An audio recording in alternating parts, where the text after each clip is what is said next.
You're listening to The Monks. You're here with The Monks. I'm Josh. I'm Heather. And thank you very much for being here. If you're enjoying anything that you are seeing, I hate to have to do this every time, but follow, subscribe. If you're hearing an episode and you're not already subscribed, please hit subscribe so that you are up to date on new episodes as they're released. We release every Tuesday, full episodes, and daily we have short clips on all social media platforms. So if you like anything, please give it a follow.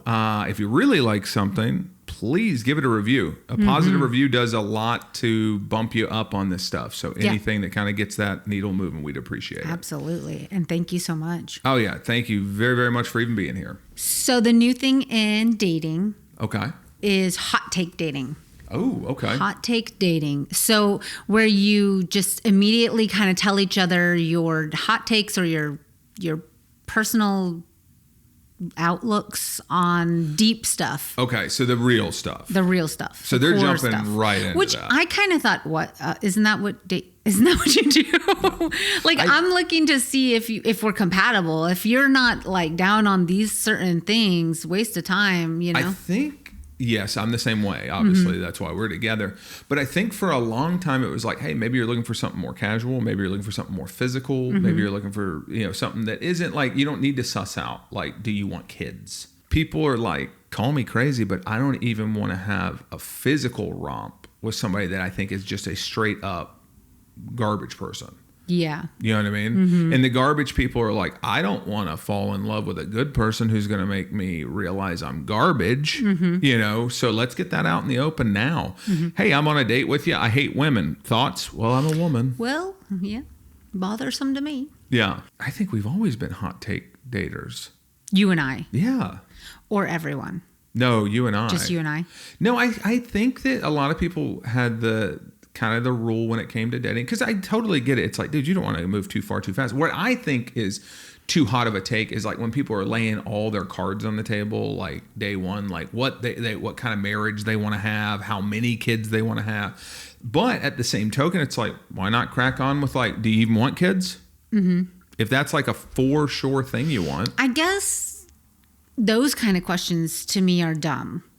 Unless you're like, I can't have kids, or I do not want kids, or I have to have kids, so I don't want to be with somebody with kids. But like the kind of the number or what kind of marriage exactly you're having, those are kind of like very rigid response. I would be like, if you're so rigid on like those things, it's kind of like. On which thing? Like which thing would be like roles in a marriage, or how many kids you have to have. I go, what if we had one kid and it went sideways? Oh, sideways. Okay. Yeah. And it came out butt first. Honestly, though, imagine if it was that. You're planning sex. I go, I don't want to do that one again. almost kills you and the baby. You go, we're going to take the win here.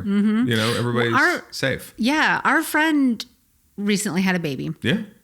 And I think it was 2 days after she had that baby, I saw a video of her fully just looking like a human being. Yeah.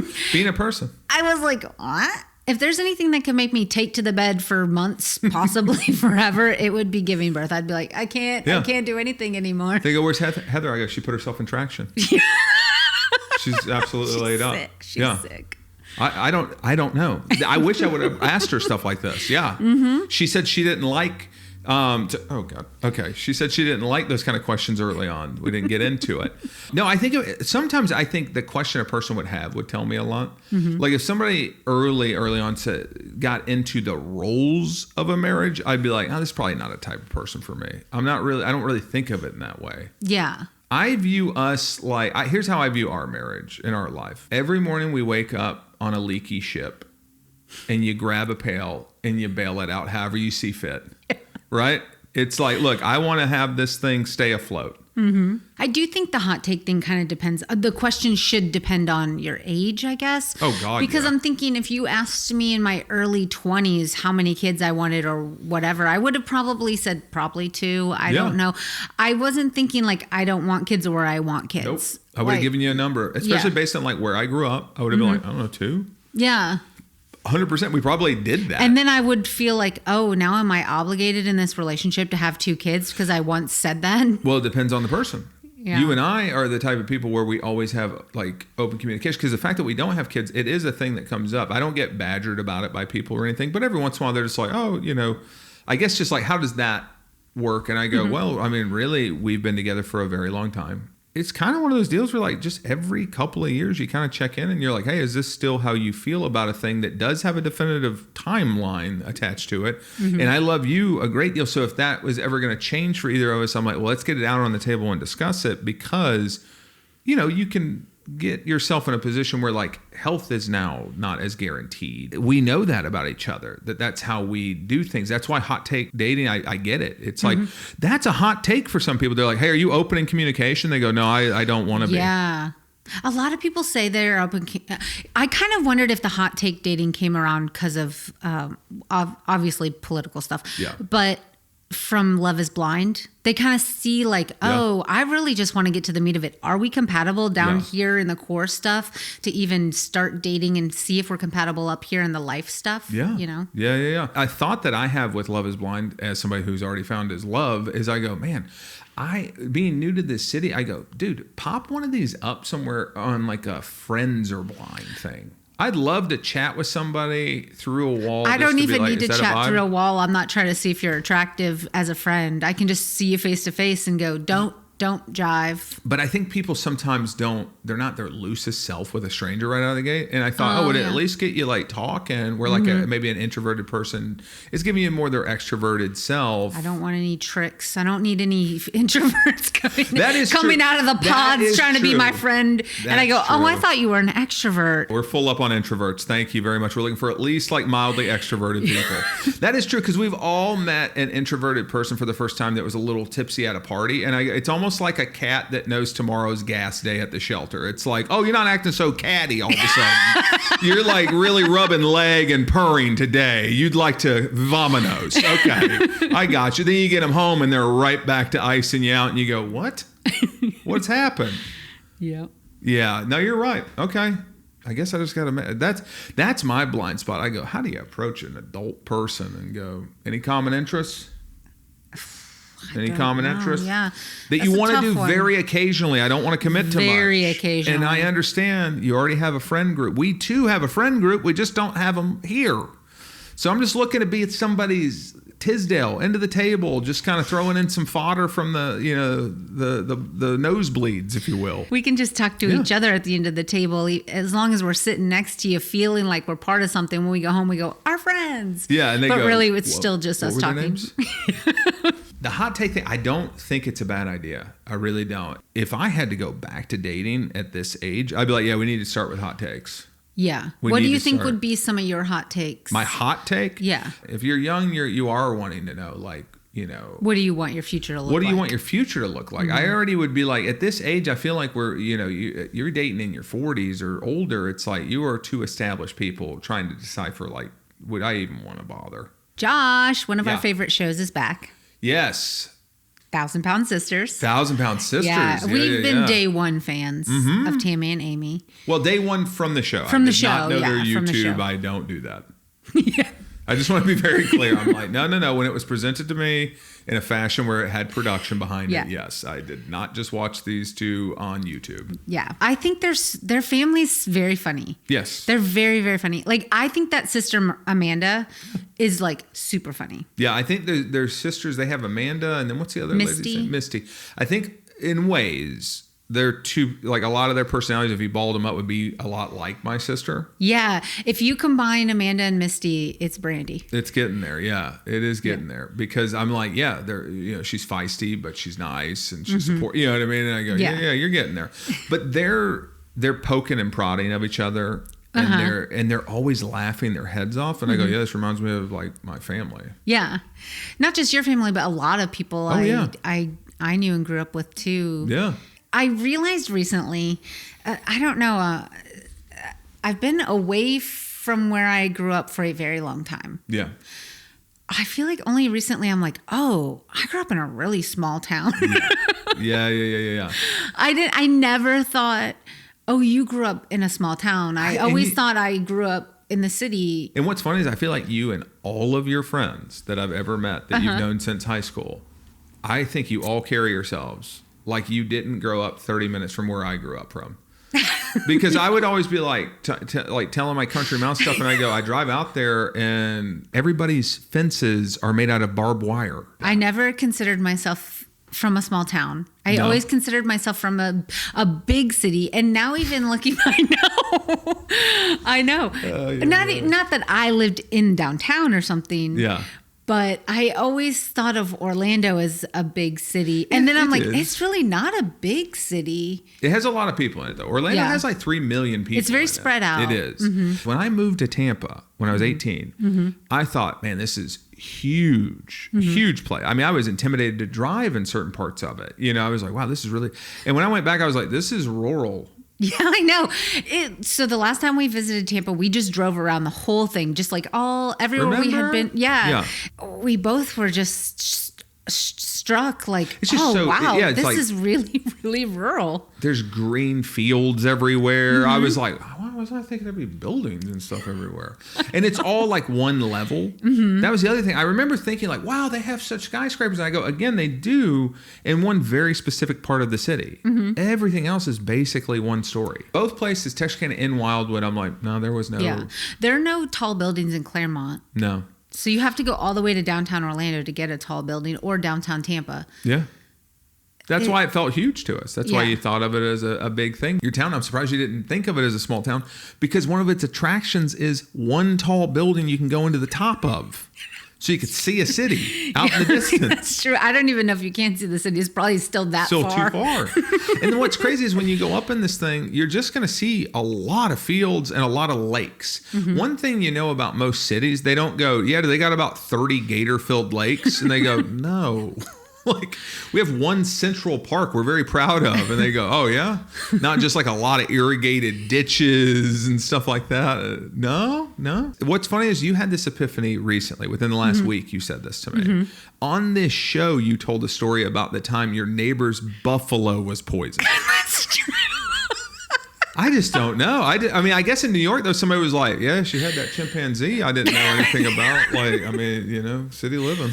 And I lived in big cities since we moved to California. Yeah, absolutely. And I still, like, the whole time living in all these cities. You were like, L.A. to Montverde, Florida, that's a 1-to-1 as far as I can tell. City of Angels with 10 million people in it. Yeah, a lot of cowboy hats and belt buckles at the prom, Yeah.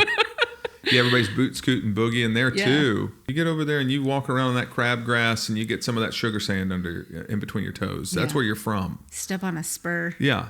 Even that, I still see, like, I'll see a lawn that is just impenetrable. Like, just lawn the whole way through. And I go, no, I didn't have a lawn like that. We didn't have, you always had a few bare spots out there. That lawn wasn't completely woven together. Yeah.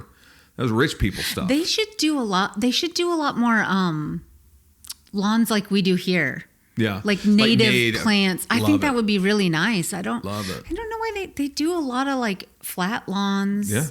Yeah, I would want a native garden. I saw a thing about lawns, and they said, back in the day, here people would have beautiful native pollinators.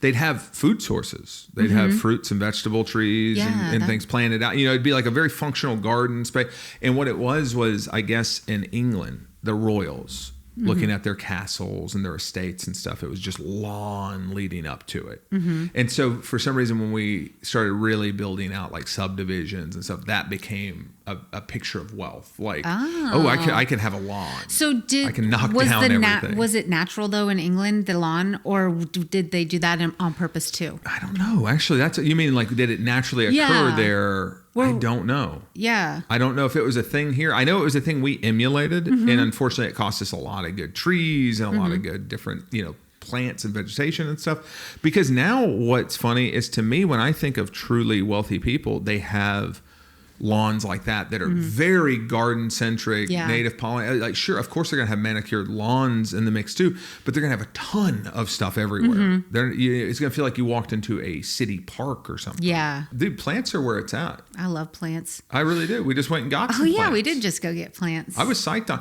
That's the age I'm at.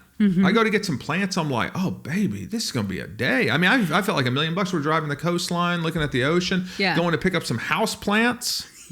Asking the lady at checkout, like, how do I keep from killing this investment? Mm-hmm. So I felt like a lot of money. Yeah. But then I think people with money would be like, that's not it. would be like, you spent barely any money. You spent almost $0. Like, you're so close to $0. And I go, felt like a lot when the lady spun the thing around. I was like, oh, for plants? Because I don't know. That's the country in you. That's how you know you weren't raised in the city. A city person goes, well, yeah, what are you going to do? And a country person goes, I feel like I can just dig this out of the ground.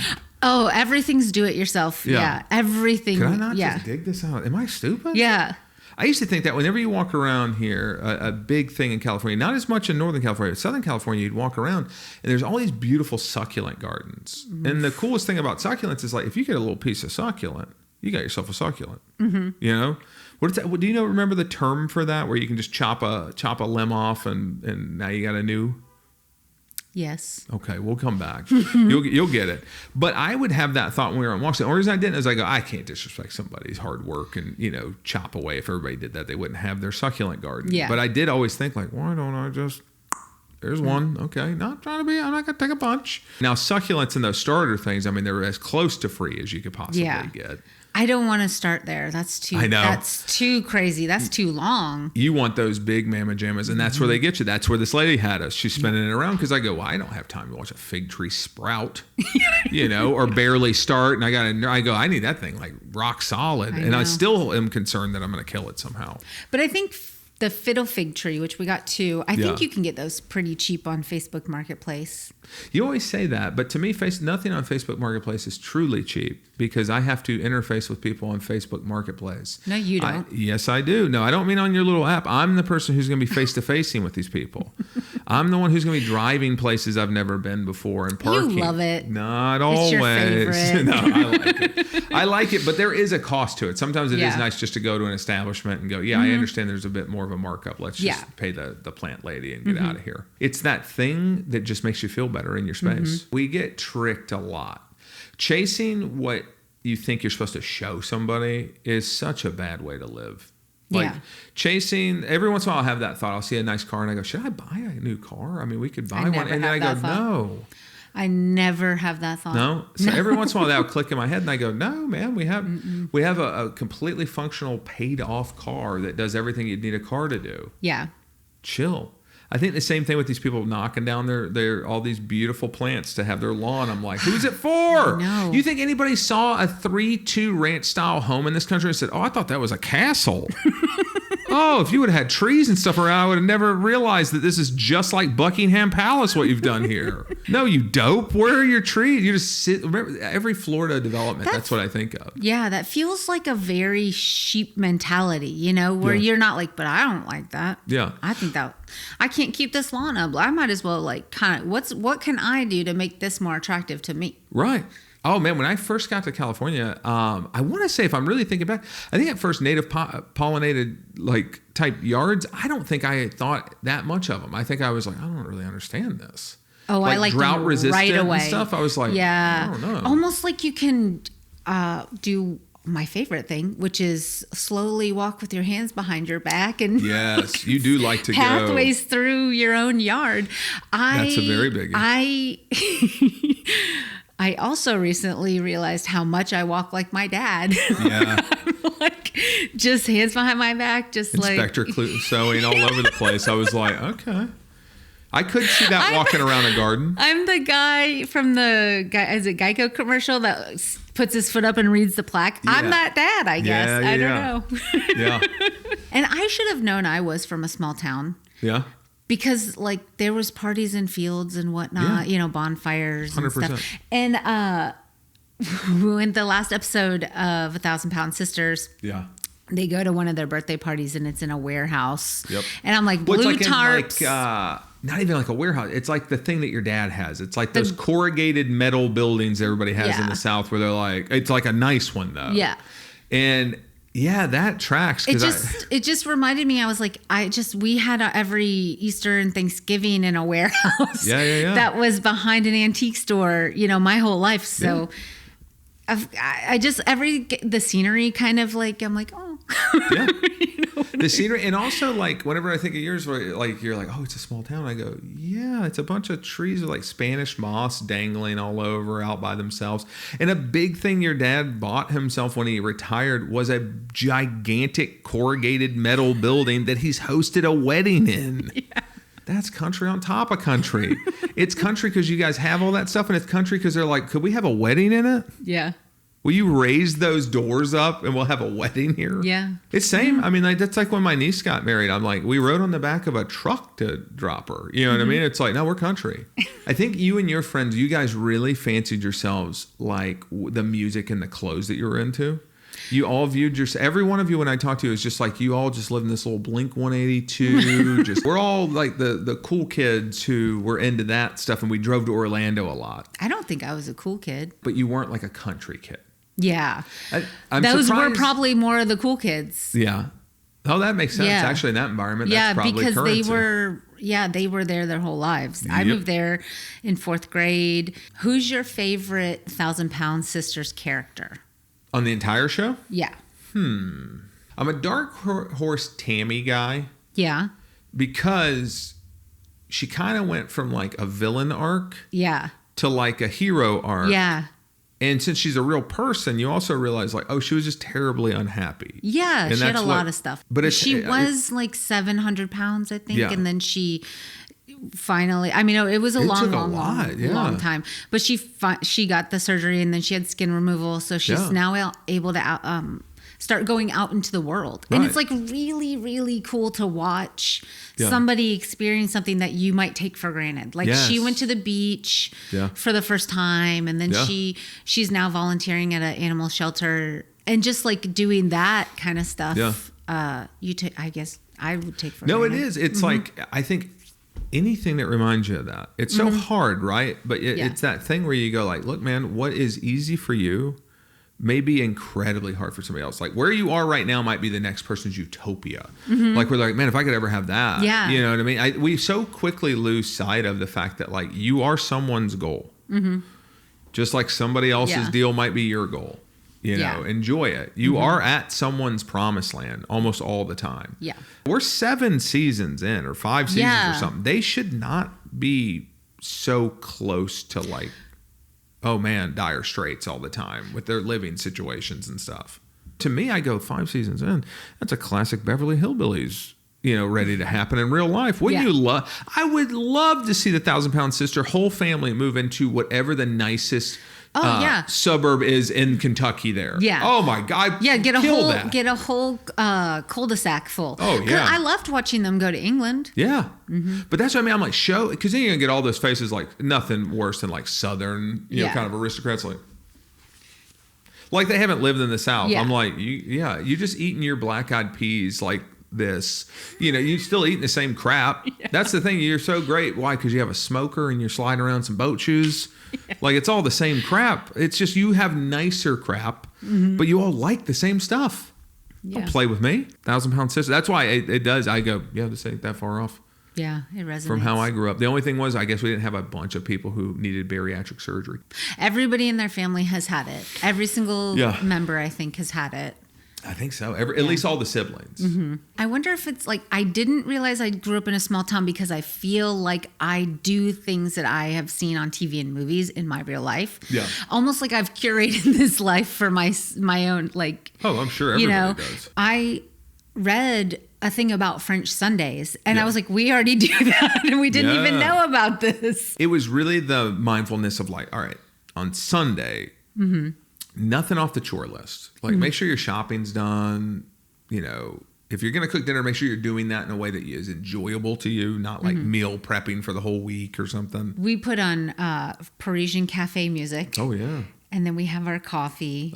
I love, that's like one of my favorite things in the world. Sun coming through, you there, the dogs there, you know what I mean? Just like everything that like it makes a day perfect is right there. But even in the mornings on work days, I get up an hour earlier than I have to because to me, it's worth like getting up, having some coffee, reading, listening to music, like starting every day with something for me before going to the place that, you know, is work. You know, I don't hate what I do or anything, but like, you know, if I were independently wealthy, I wouldn't work a job. I'd have French every days. Yeah. You know, I would. So I'm like, yeah, I got to start with that same vibe. I've said that to people, and every single time it gets the same response when I go, yeah, I just listen to music and read. And it's actually crazy how much people are like, wow, really? Because I just think that so many people just have to wake up, splash some cold water on their face, take their shower, you know, whatever, and just kind of get out the door. You know, they're still, you know, and I was like, yeah, I can't do it that way. I've done it that way. Trust me, I have done it. I mean, I used to wake up like seconds before I had to hit the door. And now I do think there is something to slowly easing into it. You know, I have an hour before I even have to start getting ready for work. Yeah, that's nice. Yeah. I feel very lucky that our weekends are predominantly like us kind of strolling around. I always think of weekends are like when we're going to take a little bite of a croissant, baked good, something, you know, we're going to split a little something, you know, you're doing like, I feel like we always make a point to do stuff you wouldn't do Monday through Friday. Yeah. That's the one that we've seen is like the French Sunday, but I'm sure a lot of places are known for it. But I do think that was kind of the thinking whenever I was like, oh, we need to get some more plants for the house because they're a thing that when you look at them, you just feel a little better. Yes. Oh, right? Absolutely. I think anything you can do, I don't know, even a little moment. I even think about like, all right, so like I grew up poor, but like I remember my whole life, my mom's like, I'm going to go take a bath and read my book in the bath. That was a thing that I'm sure was extremely relaxing for her. Put up the art, listen to the music. Oh, yeah. Laugh at the thing, whatever. Yeah. My aunt owned an antique store, and her and my mom were really both very good at like making a space feel set deck. Yeah. And I love it. I really do. I like looking around and seeing a lot. There's so much texture in every room, you know, whenever you get done with it, there's lots of different lights and different art and just books. And I like all that stuff, man. Yeah. That would be a hot take I would ask because somebody else would go, that sounds like clutter to me. Yeah. And I go, what? They go, you talking about old clutter?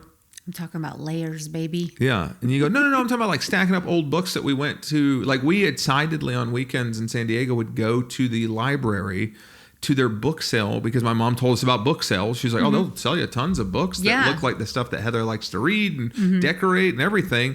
And they'll sell them to you for like pennies, $1, you know what I mean? Like super cheap. I mean, we have hundreds of cool old books that we've gotten from that sale. And somebody else I say that to at a date and they're going to go, what? But, you know, you couldn't have asked me that hot take back when we started dating because I would have gone, I don't know. Well, no. But no, I would have known I like to go to flea markets and stuff. Yeah. And decorate. So I guess I would have. Yeah. But also we'd be dating now. Like we already did that part. Right. So I'm just like, you know, yeah, if you're asking a 20-year-old, well, 20-year-olds have different agendas. Yeah. I bet it's not the uber youngs. Something tells me it's probably not 18 to 20 that are having the hottest of takes. Maybe they are. Maybe they're already to a point because I do see stuff out there where I'm like, I don't know. Putting myself in a young lady's shoes, I'd have questions. I'd have some serious questions. Yeah. I see some behaviors out here on some of these dudes that I go, brother, this is like you would have been, and this is what I don't understand. This is how quickly things have shifted. I go, you would have been like the worst creep in our school. Like our creeps would have been like, what's this guy's problem? Ooh, buddy. We did a lot of there went your chair. You know, we were doing a lot of that stuff. A lot of, he farted, you know, a lot of that stuff. A lot of your mom's real ugly. You know, we weren't doing straight up like we hope you go home never to return type behavior. Yeah. It's a friggin' bummer out here. It is a bummer out here. It is a bummer out here. It is a bummer out here. It's like, yeah, we can say whatever you want. Oh, you're talking about Man with Harem? Oh, no, we call it The Bachelor. You know, it's like, it's a bummer, dude. Like, it is a bummer. None of us are like perfect because the pitch was 1,000-pound sisters. And if you're like, well, no, I'm here for the dialogue. I go, the dialogue was burps, farts, and mispronunciation of words. We know what we showed up for. Now, they're a delight. They're not to be made fun of. They are to be actually admired for trying and living their lives and trying to get better. But like 100%, we all showed up because they called it 1,000-pound sister and showed us people being like, burp, burp. And I go, well, I wouldn't do that. So I can sit here comfortably and know I wouldn't burp, fart, and mispronounce words. No way. Oh, we mispronounce words all the time on here. Yeah, all the time. And we get final cut. And we still got to let them in sometimes. Now, somebody else goes, perfect. Yeah, perfect. Nailed it. I even think that for the most part, their producers aren't even that bad. Like, I don't think that they're trying too hard. I think they go, we got enough. I think they actually are somewhat protected from being overly utilized in an incorrect way by the fact that they are quite funny. That they go, that's watchable enough. I think their humor actually protects them from being overly produced. And there's enough of them to spread the storyline around. I think they actually save themselves from potentially being like the darkest version of that show by just being funny. Because we've all watched 600 Pound Life, right? And one of the staples of that show is the bathing scene that nobody wants. Not the participant, not the viewer, but it's contractually like, you got to show us how you wash. But it is always the scene that sets the tone. Nowhere to go but up. What, off the top of your head, what's the most visceral 600 Pound Life bath you ever saw? Oh, I try not to keep it locked in here tight, so they're all kind of just one scene. Mine is in the yard, car wash style. Do you remember that? Yeah, and I said, could we not have... we could have gave it a miss. Could have gave it a miss, right? We didn't have to put her through that. That's why I couldn't be a producer on it. But I am bad because I'd laugh my little head off talking about it. Are we all just bad? Yeah. Are we all bad? Well, you gotta take care of yourself. A hot take question. Are we all just bad?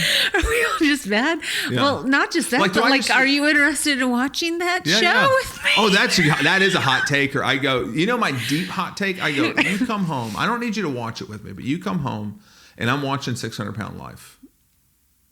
What do you think of me? Yeah.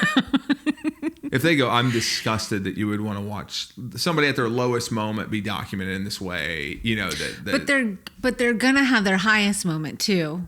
Not typically. Not typically. And she knows that. She goes, not typically. No. Well, that's the hope. Yeah. I specifically remember, and it was because I felt like so much hope during, and I think that they did meet their goal and do everything right. And it was a couple, I think, that were both doing it. And and when they drove across the country to go to see Dr. Now, they didn't need anything. They all went to my favorite place, Pan Express, but they got super greens and that's a great sign because that is always it is always a thing. Yeah, it really. And I was like, oh well, yay! I was like really excited. As someone with food addictive stuff and who has quit smoking, I go, I know that scene so well. You're getting ready to potentially give something up, so you go so hard on it. Yeah. I haven't watched it in a long time because it does make me kind of sad. Yeah. TLC, I mean, everybody's done this bit, but it's like, it was the Learning Channel. And then it just, and then somehow this is how much nobody cared, right? They go, what's not popular? I can just see them in the boardroom. They go, all right, we're the Learning Channel. What do people not like about it? We're not getting ratings. They go, learning. They go, okay. Ooh, the people want to learn about different things. It's not that we're not the Learning Channel. It's that people want to learn about 600-pound people and what their lives are like. Showers, we can do showers for them. Okay, all right, write down showers. That's good. And then what else? I know a guy who eats couch cushions. Okay, that sounds like a strange addiction. They'd like to learn more about. Am I right? Oh, okay. Yes. This is still the Learning Channel, of course. And on the Learning Channel, we learn about people who are trying to get citizenship in another country and the creeps who would date and or marry them. That's true. Shower scene. We already got the shower scene. And this is to help people learn. Yeah, they're going to learn. They're going to learn about Southern poverty and obesity and food deserts. We're going to definitely. You have to get it. We're not going to spoon feed you this. You'll have to go. Why can't they eat better? And you'll go food desert. You'll have to learn that. You have to learn it by watching. Mm-hmm. What is a hot take question? Like a true, this is my thought on it. And now I want to know your thought on it. Thing that you go, I think this would be valuable. And take your time to think of it. Yeah. But something that you go, what would I be willing to share about myself that I feel like if you know that and you share your aspect of it, I'll know very quickly whether or not. I almost know everything. That would be a tough question for me to, figure out.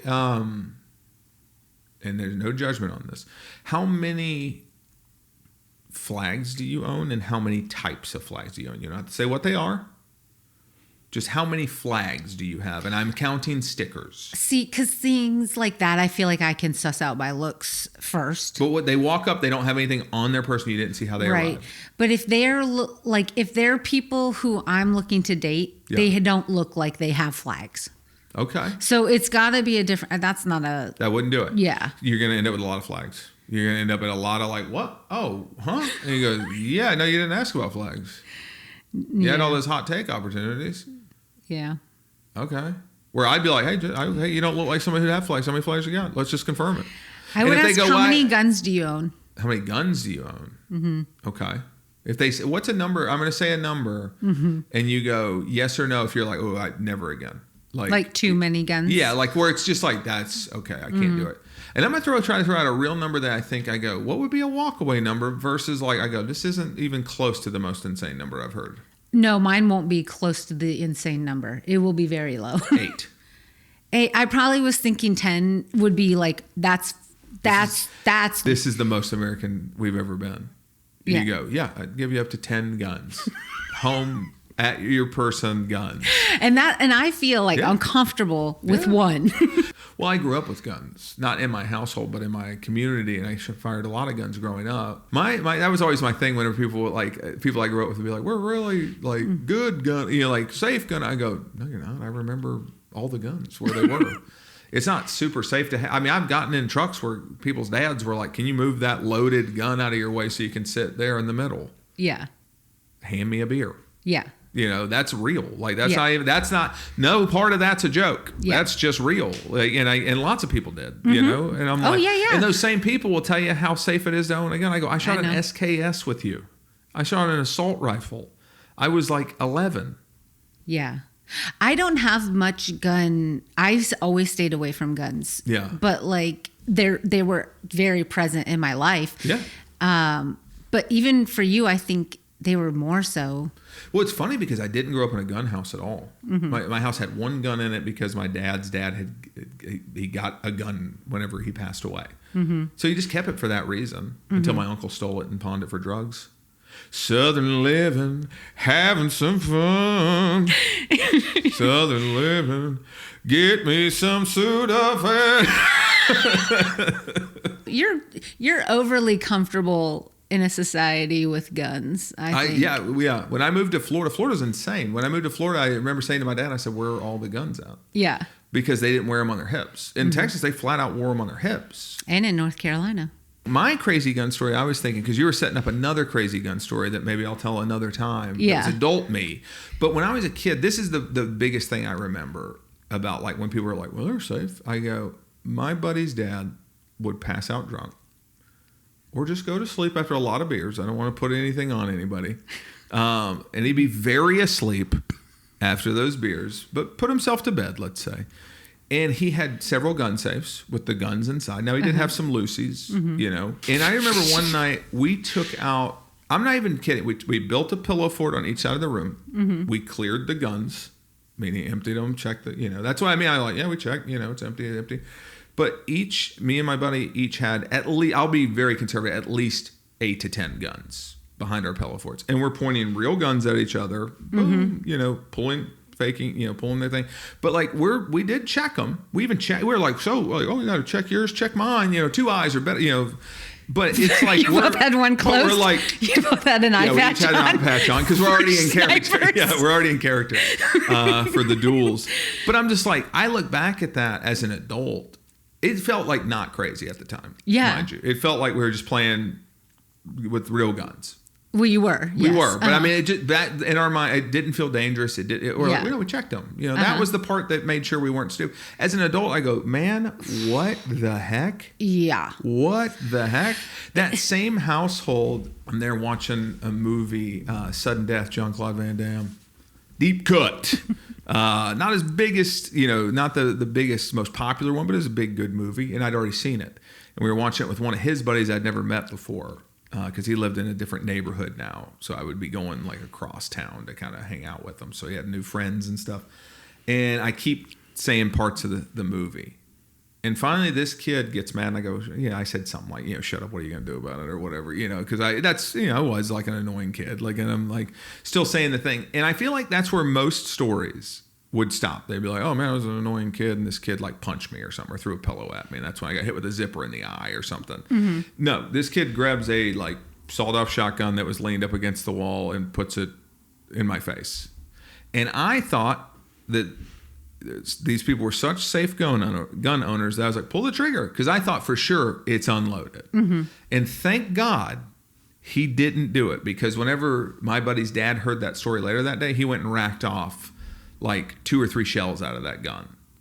That's so wild. And was like, what? And he's like yelling at us. But now I look at it again as a grown up, and I go, yeah, shouldn't do that. Shouldn't do that. That's crazy.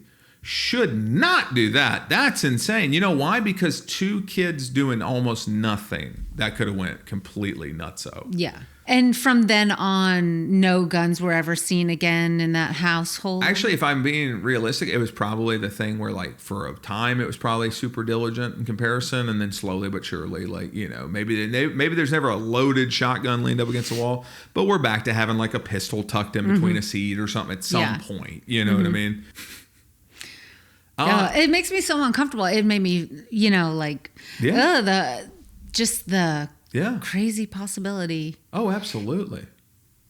That's why I've always been like, ooh, I do not like guns. I think that is why maybe I don't love them, but at least I'm like whenever somebody's like judgy about it, I go, no, I mean, I've had some, nothing too crazy, but I've had some instances with weaponry that I wasn't like super into. That was one, retroactively, but I've had some other stuff that I'm just like, nah. I don't. What I've noticed in reality where I'm from is like, especially in younger people, is like it'll make somebody who's not the bravest person all of a sudden real brave. Yeah. I think that's why I have like such a weird about guns. Is I really have grown up in a place where I saw people have such access and seen these people be so angry at such minor things that I'm like, it made me, I feel like the heat, it just, it ramps you. And I've seen some people be angry, and I just don't like the availability to That is very true. Even in myself, I've lost my temper in a way where I thought, I wouldn't, why would I want even a firearm on the table here? Yeah. Like when I was younger, like not now, but when I was younger and I was a bit of a hothead, I go, it's very good though not to have that be an extra element. In like an argument with somebody. It's like, okay, you're mad and you're trying to not get physical about it, but I go, wouldn't it also be good not to even, like, it's great that we don't even have that anywhere in the vicinity. I've flat out have seen it. I've seen guys pull guns on people that I'm like, whoa, this should not be a gun thing. Both ways. I've seen people who should have just got beat up, that I'm like, you are going to lose the fight. It's crazy that you're pulling a gun though. It is nuts. We're far from that. These are the things that, like, when I would get to LA and say something like that, they're like, what? And I was like, I mean, people were going to pull guns because like they're mad or whatever. Like, I didn't, but I'm just saying, like, you're in a community of people who would. I think that's why, like, here I do feel super safe. When people are like talking about how dangerous California is, I'm like, maybe. I mean, because it was like, I felt like the danger was, for me, truthfully, the danger was always just 2 to 3 degrees separation from somebody I knew well that wasn't danger. They'd bring the danger. Their cousin came to visit or something, and I'm like, oh boy, my uncle's around. Like just certain, I go, we're only like 3 degrees away from danger here. Like we're here, I feel 100 degrees away from danger. I do. I don't feel like anybody's going to show up at a barbecue where they go, oh, sorry, is that cool? He just got out. And I go, what? Why does he already have a gun? That ain't allowed. There was a lot of guns around and it wasn't even that bad. That's the craziest part of it. I was so intimidated by LA before we got there. And then immediately I was like, oh, this is not bad. Like, it's like, don't be dumb, but it's not bad. It's the same thing with like New York. I'm like, don't be dumb. You can kind of tell if somebody maybe has a bad intent, like kind of be aware of your surroundings. That's not bad. Josh, any more thoughts, feelings, or jokes? Nah, I'm good. I love you. I love you too. We didn't hit record. We didn't hit record.